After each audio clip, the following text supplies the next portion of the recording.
Good day, learners!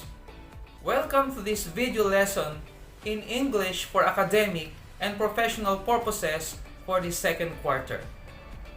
In this lesson, we will be discussing and learning the different structures of various kinds and purposes of reports. By the end of this lesson, you are expected to perform the following. Demonstrate an understanding of the proper writing style of academic reports by accomplishing related activities. Distinguish between the type of information needed in each section of a specific type of report, and revise text applying the principles in writing a specific part of a report. What is report writing, and how does it differ from any kind of writing like the essay?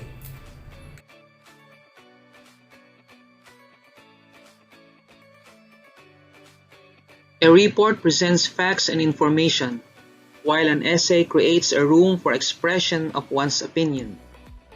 A report uses tables, graphs, charts to prove a point is very common, while an essay doesn't need to be supported with graphical proofs. The structure of a report is very crisp and clean, using pointers and numbered headings and subheadings, while an essay is casually flowing in paragraphs.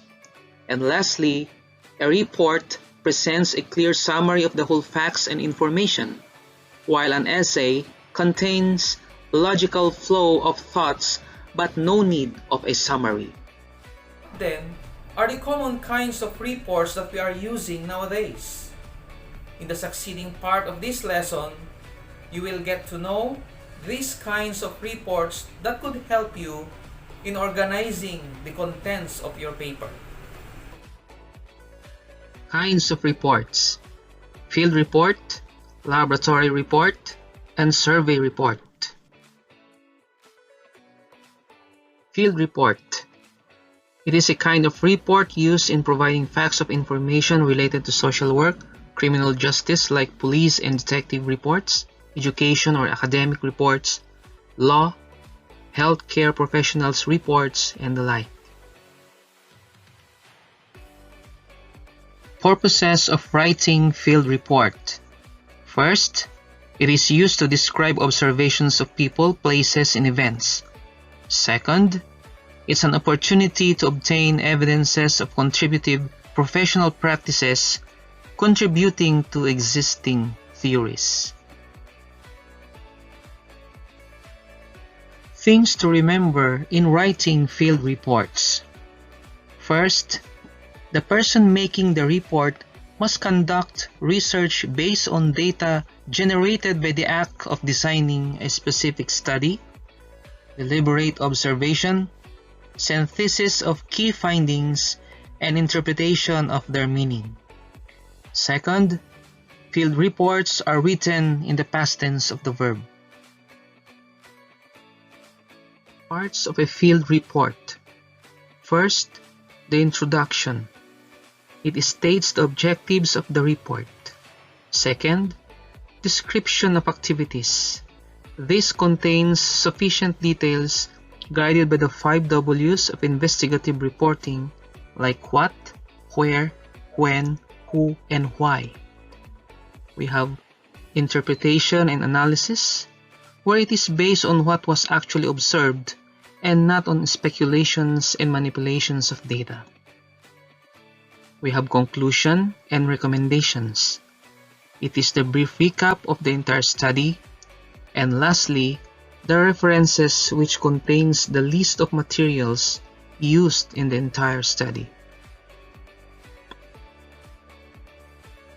This is a sample of a field report. The next kind of report is the laboratory report. This is the entire outcome of a scientific study, and its purpose is to communicate the fact-based results to the public. Preliminary parts of a laboratory report. A laboratory report has a title which states the main ideas in the paper. It should be between 5 and 12 words long only. The best way to come up with a good title is to pick at least 3 keywords from the paper itself and have it in a single phrase or sentence. After the title is the abstract. This is a short summary of the main ideas of the lab report. What you see on the screen is a sample of an abstract with its important details such as the purpose, procedures used, results, and the conclusion of the entire study. Main parts of a lab report. Just like the other kinds of reports, a lab report has also its introduction, the materials and method section, the results sections, which uses figures, tables, and charts to present results. For figures and tables, just refer to your module on pages 13 and 16. For the other, samples of tables, graphs, and illustrations. The next part is the discussion or conclusion sections, which interprets the results of the study. And lastly, the references or literature cited. Here is a sample of a laboratory report.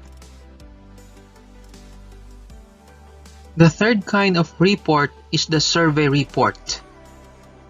It is a data collection method that involves asking a selected group of people questions. Thus, a survey report is an objective and systematic written presentations of the goals and findings of a survey. Parts of a survey report. A survey report has an introduction which presents the reason for conducting a survey together with its objectives. Second is the procedure, which includes description of the respondents, description of the survey instrument, and the implementation of the survey.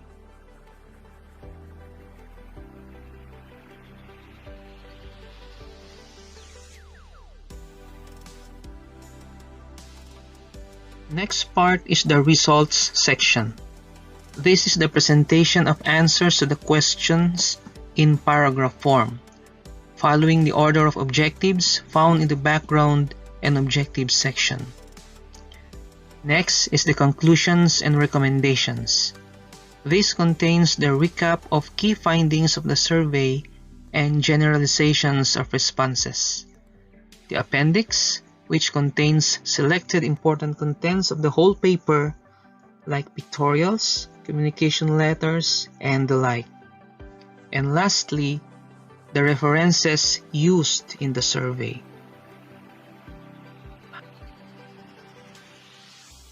Here is a sample of a survey report. Now that you've learned the structures and purposes of various reports, you can now make a more organized and clear presentations of your papers.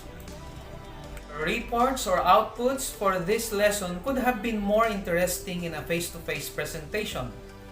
But since we are still in a difficult situation brought by this COVID-19 pandemic, you are still required to submit reports online in your other subjects if ever necessary. Just remember to put into practice everything that you have learned in this lesson. For your activity, I would like you to refer on pages 15 and 16 of your module and follow all the instructions very well.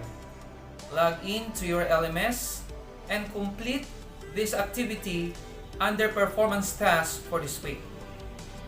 Special cases like health issues because of COVID-19 and other reasonable circumstances that may hinder you in completing your task, inform us immediately regarding your condition so we could make some adjustments. Should you need to come to school for important academic concerns, always follow the health protocols for everybody's safety. That's it for now, dear learners. And we hope to see you again in our next lessons. This has been your teacher, Reggie D. Astudillo, saying, keep safe and have fun.